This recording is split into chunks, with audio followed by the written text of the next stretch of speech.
दीपक मिश्रा। आज हम बायोलॉजी के 10 क्वेश्चन करेंगे और ये सीरीज डेली चलेगी। ये basically TGT, PGT, LT grade exam के लिए काफी महत्वपूर्ण होगी। आप पहले क्वेश्चन से इसका असर देख सकते हैं। चलिए पहले क्वेश्चन से शुरुआत करते हैं।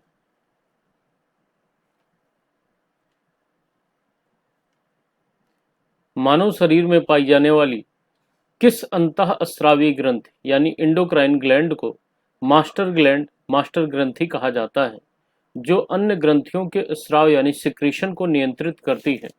आपके ऑप्शन हैं पीनियल, थायराइड, प्यूस या फिर अधिवृक्क। The correct answer is option C, प्यूस ग्रंथि या फिर पिट्यूटरी ग्लैंड। अगर हम इसके फंक्शंस की बात करें, काम की बात करें, फंक्शन ऑफ पिट्यूटरी ग्लैंड, तो इसके कुछ मेन फंक्शन, जैसे इसे मास्टर इसलिए कहा जाता है क्योंकि यह बाकी जितनी भी ग्लैंड्स होती हैं उनको कंट्रोल करने का काम करता है और कंट्रोल करने के लिए ट्रॉपिक हार्मोन्स को छोड़ता है। मोस्ट इंपॉर्टेंट है। ये भी पूछा जा सकता है कि कौन सी ग्लैंड ट्रॉफिक हार्मोन्स निकालती है, तो आपको बताना है कि ट्रॉफिक हार्मोन्स पिट्यूटरी ग्लैंड निकालती है और इसी हार्मोन्स की मदद से ये बाकी ग्लैंड्स को कंट्रोल करती है, इसीलिए इसको मास्टर ग्लैंड कहते हैं। इसकी लोकेशन की बात करें, ये होती कहाँ है? लोकेशन देखिए, इसका लोकेशन हमारा जो ब्रेन होता है, ब्रेन के बेस में एक पार्ट होता है जिसे कहते हैं सेला टर्सिका। क्या कहते हैं? सेला टर्सिका। सेला टर्सिका नामक हड्डी की कैविटी में होता है। इसकी हम शेप की बात करें, कोई खूब पूछा जाता है कि शेप कैसा होता है पिट्यूटरी ग्लैंड का, तो इसका मटर के आकार का होता है, पी शेप होता है, मटर का आकार होता है। अच्छा, कुछ चीजें और हैं, कुछ फैक्ट चीजें बता दें। जैसे इस ग्लैंड को भी कोई कंट्रोल करता है, उसको कहते हैं हाइपोथैलेमस, और इसी कारण हाइपोथैलेमस को मास्टर ऑफ मास्टर ग्लैंड भी कहा जाता है। निम्नलिखित में से कौन सा रोग एक विषाणु या वायरस के कारण नहीं होता है, बल्कि वह बैक्टीरिया के कारण होता है? तो क्वेश्चन को ध्यान से समझिए। ये बैक्टीरिया के कारण होने वाले रोगों को पूछ रहा है कि इनमें चारों में से कौन सा बैक्टीरिया कारण होता है। तो देखिए, जो बेसिकली डेंगू है, डेंगू तो वायरस के कारण होता है। आपका रेबीज भी वायरस कारण होता है, चेचक भी वायरस कारण होता है। तो करेक्ट आंसर हो गया टाइफाइड। टाइफाइड। अब टाइफाइड अगर बैक्टीरिया के कारण होने वाला रोग है, तो कौन सा बैक्टीरिया रिस्पॉन्सिबल है टाइफाइड को करने के लिए? तो एक बैक्टीरिया होता है साल्मोनेला। साल्मोनेला टाइफी बोलते हैं उसको, साल्मोनेला टाइफी। ये बैक्टीरिया जो होता है, ये कंटामिनेटेड वाटर और फूड से फैलता है। कंटामिनेटेड का मतलब दूषित गंदा पानी और खाने से फैलता है। और सबसे ज्यादा जो महत्वपूर्ण है, पूछा जाता है कि टाइफाइड रोग के टेस्ट के लिए कौन सा टेस्ट किया जाता है पता लगाने के लिए? तो टाइफाइड रोग को पता लगाने के लिए हम लोग करते हैं विडाल टेस्ट। कौन सा टेस्ट करते हैं? Widal test. नेक्स्ट क्वेश्चन है, आनुवांशिक अभियांत्रिकी यानी जेनेटिक इंजीनियरिंग में उपयोग होने वाले एंजाइम जिसको कहते हैं रिस्ट्रिक्शन एंडोन्यूक्लियेज, इसका मुख्य कार्य पूछ रहा है। तो बेसिकली आपको रिस्ट्रिक्शन एंडोन्यूक्लियेज एंजाइम का क्या मेन काम है वो पूछ रहा है, जो जेनेटिक इंजीनियरिंग में इस्तेमाल होता है। क्या डीएनए से आरएनए का निर्माण करना, डीएनए के धागों को खोलना, डीएनए को विशिष्ट अनुक्रमों पर काटना, या डीएनए खंडों को आपस में जोड़ना? कौन सा इसका काम होगा? तो इसका जो करेक्ट आंसर होगा वो डीएनए को विशिष्ट अनुक्रमों पर काटना, ऑप्शन सी होगा। मतलब रिस्ट्रिक्शन एंजाइम क्या करता है? To cut DNA at specific sequence. अगर आपको डीएनए को किसी, जैसे मान लीजिए ये डीएनए है और आपको इसे किसी स्पेसिफिक सीक्वेंस पर काटना है, तो आप जिस भी सीक्वेंस पर काटना है उसको आप चुन सकते हैं और काट सकते हैं। अच्छा, आगे बात करें, इसे बायोटेक्नोलॉजी की मॉलिक्यूलर सीजर भी कहा जाता है। मोस्ट इंपॉर्टेंट, खूब फैक्ट में पूछा जाता है कि मॉलिक्यूलर सीजर किसे कहते हैं, तब आप रिस्ट्रिक्शन एंडोन्यूक्लियस का नाम लेंगे। Molecular scissor, molecular scissor, molecular scissor.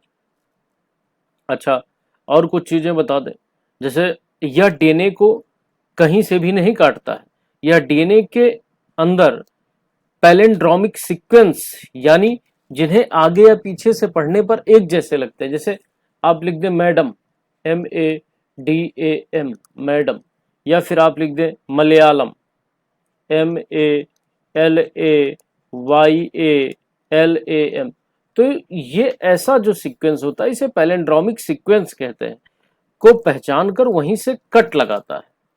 अब कुछ चीजें और बता दें, डीएनए खंडों को आपस में जोड़ने के लिए जो एंजाइम होता है, जो डीएनए को डीएनए खंडों को जोड़ता है, यानी डीएनए प्लस डीएनए, वो कौन है, तो उसको बोलते हैं DNA ligase, DNA ligase enzyme, DNA ligase. और डीएनए लाइगेज को हम मॉलिक्यूलर ग्लू भी कहते हैं, मॉलिक्यूलर ग्लू, ग्लू यानी गोंद कहते हैं। तो ये इतनी चीजें आपने जाना। अगले क्वेश्चन पर आते हैं।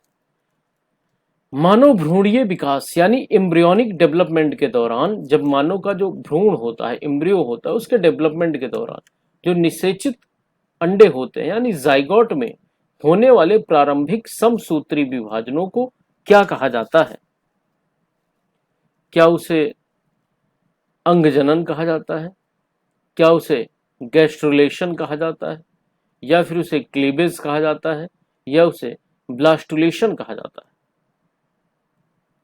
करेक्ट आंसर इज क्लीवेज, उसे क्लीवेज कहा जाता है बच्चों। देखिए, फर्टिलाइजेशन के बाद जब सिंगल सेल युग्मनज यानी जाइगोट बनता है, क्या बनता है? जाइगोट। जैसे मान लीजिए फर्टिलाइजेशन हो गया, और जैसे फर्टिलाइजेशन होगा तो ऑब्वियस सी बात, अगर फर्टिलाइजेशन होता है तो जाइगोट का निर्माण होगा, तो उसमें होने वाले शुरुआती समसूत्री विभाजन, जैसे इंग्लिश में माइटोटिक डिवीजन कहते हैं,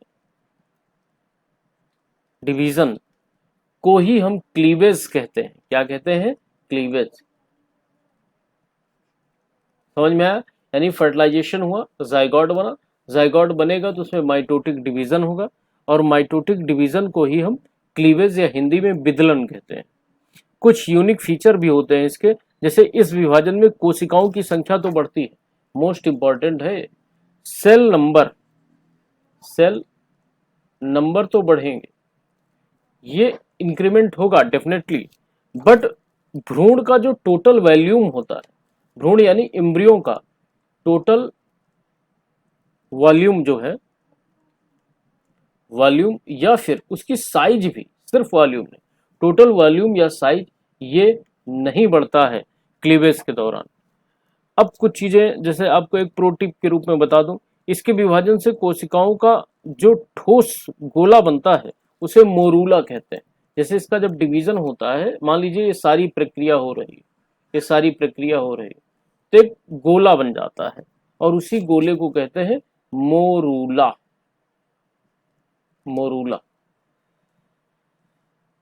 सहतूत जैसा ये दिखता है। तो आपने क्या क्या जाना? आपने जाना कि अगर एम्ब्रियोनिक डेवलपमेंट के दौरान जाइगोट में होने वाले जो प्रारंभिक माइटोटिक डिवीजन है उसको क्या कहते हैं, तो उसको कहते हैं क्लीवेज। मैंने बताया फर्टिलाइजेशन हुआ, जाइगोट बना, जाइगोट बनेगा, माइटोटिक डिवीजन होगा, माइटोटिक डिवीजन जैसे होगा इसी को हम क्लीवेज बोल देंगे।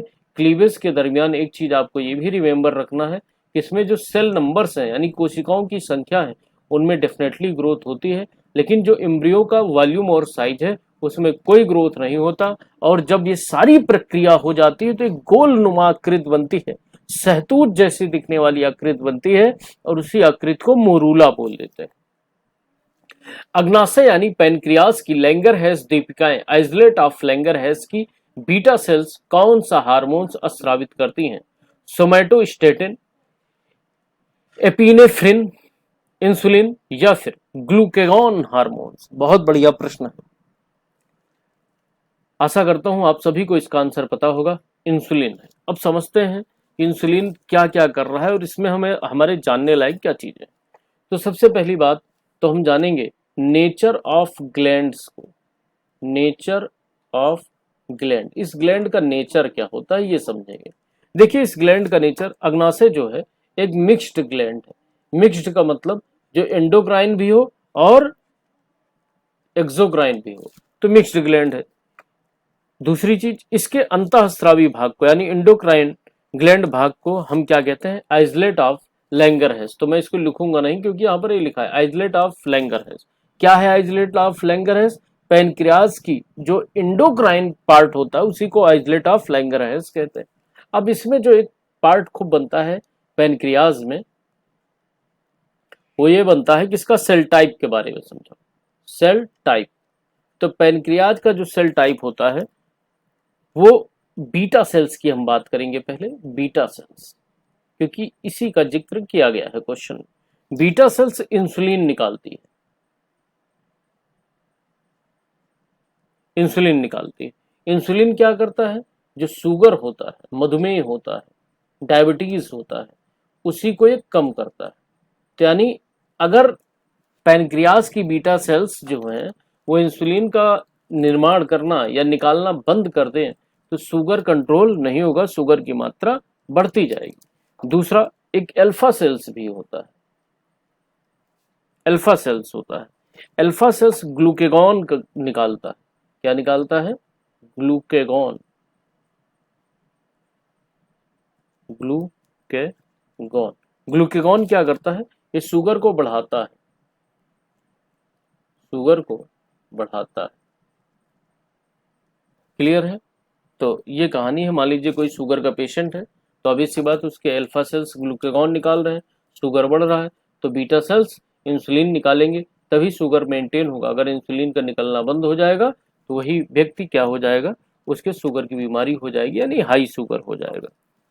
तो ये चीजें आपने जाना। अब इंसुलिन की कमी से शरीर में आपको पता है कि ब्लड शुगर बढ़ जाता है और इसी को हम लोग डायबिटीज या मधुमेह रोग बोल देते हैं। अगला क्वेश्चन है, मलेरिया का रोगजनक, मलेरिया रोग का वास्तविक रोग कारक कौन सा जीव है? यह किसके माध्यम से मनुष्यों में फैलता है? आपके पास चार ऑप्शन है। जो पहला ऑप्शन कहता है प्लाज्मोडियम यानी मादा एनोफ्लीज मच्छर द्वारा, एंट अमीबा द्वारा, वाउचेरिया द्वारा या फिर लिस्मेनिया द्वारा। तो बच्चों जो हमारे मलेरिया रोग फैलता है वो फैलता है बेसिकली प्लाज्मोडियम मादा एनोफ्लीज मच्छर द्वारा, ऑप्शन ए। अब देखिए इसमें कुछ बच्चों को कंफ्यूजन रहता है, तो कंफ्यूजन आप दूर कर लें। क्या कंफ्यूजन है? मलेरिया का जो असली विलेन होता है, यानी मलेरिया जो है, ये जो मलेरिया है इसका जो विलेन यानी पैथोजन है, पैथोजन का मतलब जो फैलाता है, पैथोजन है वो एक प्रोटोजोआ होता है। असली विलेन प्रोटोजोआ होता है जिसका नाम प्लाज्मोडियम है। क्या नाम है? प्लाज्मोडियम। अच्छा, अब ये प्लाज्मोडियम है, अब इसका वेक्टर को समझते हैं, यानी वाहक कैसे फैलता है। तो वेक्टर के बारे में अगर बात करें तो मादा एनोफ्लीज, फीमेल एनोफ्लीज, इसे कोई बीमार इंसान का खून चूसेगी और चूसकर किसी स्वस्थ इंसान में जब काटेगी तो ट्रांसफर हो जाएगा, तो उसको भी क्या हो जाएगा? यही मलेरिया हो जाएगा। अच्छा, इसकी खोज पूछा जाता है किसने की थी? तो इसकी जो डिस्कवरी किया था वो किए थे एक साइंटिस्ट थे, उनका नाम था सर रोनाल्ड रॉस।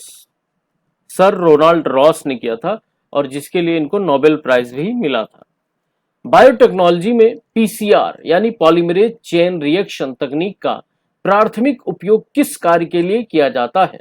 डीएनए खंड के प्रवर्धन यानी एम्प्लीफिकेशन के लिए, प्रोटीन के शुद्धिकरण के लिए, कोशिका भित्त को तोड़ने के लिए, या फिर एंटीबायोटिक के निर्माण के लिए? बताइए।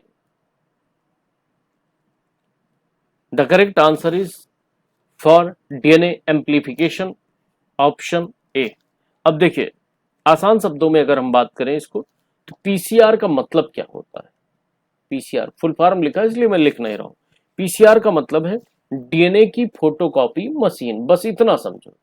डीएनए को अगर आपको फोटोकॉपी करना है, जैसे आप किसी पेज को फोटोकॉपी प्रिंटर की मदद से करते हैं, तो पीसीआर एक प्रिंटर ही है जान लीजिए, लेकिन ये प्रिंटर पेज को प्रिंट नहीं करता, कॉपी नहीं करता, ये डीएनए को कॉपी करता है।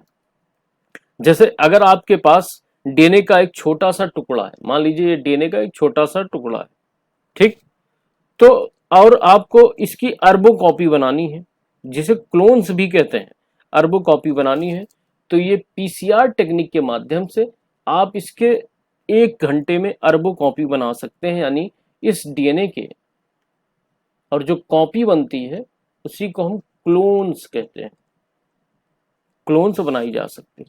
अब प्रश्न ये है कि इसकी खोज किसने की थी, पूछा जाने वाला क्वेश्चन है। तो इसकी खोज किए थे कैरी मिनाटी नहीं भाई, कैरी म्यूलिस ने। किसने किया था? कैरी म्यूलिस ने। यह भी पूछा जाता है कि इसमें कौन सा एंजाइम यूज होता है, कि देखिए एंजाइम का महत्व बहुत ज्यादा है। तो कैरी मिलानिस ने बताया कि इसमें एक टैक पॉलीमरेज एंजाइम, कौन सा एंजाइम? टैक पॉलीमरेज,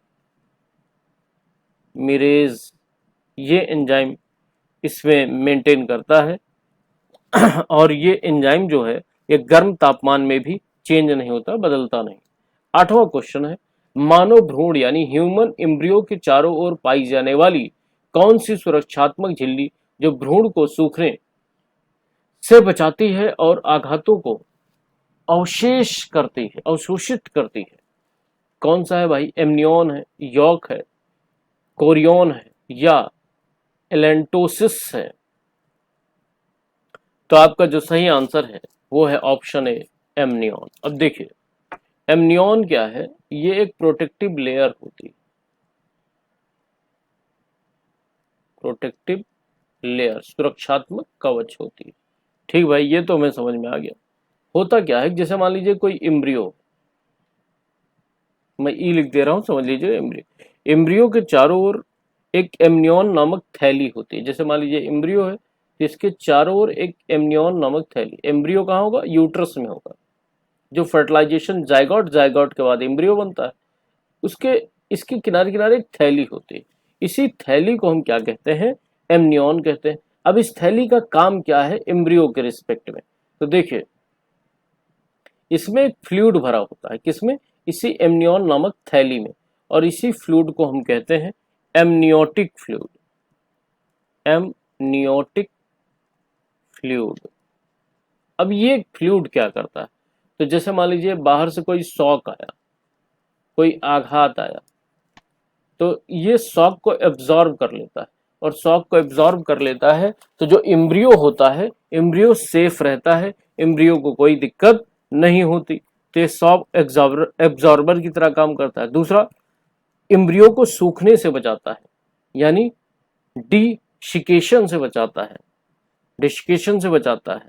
अब कुछ और चीजों की अगर हम बात करें, तो हुआ क्या है कि इसी फ्लूइड को, यानी एमनियोटिक फ्लूइड को डॉक्टर्स निकाल करके, आपको बता दूं कि जो लिंग की जांच होती है, यानी लड़का है कि लड़की है, लिंग जांच, तो ये एमनियोटिक फ्लूइड से पता लगाया जाता है।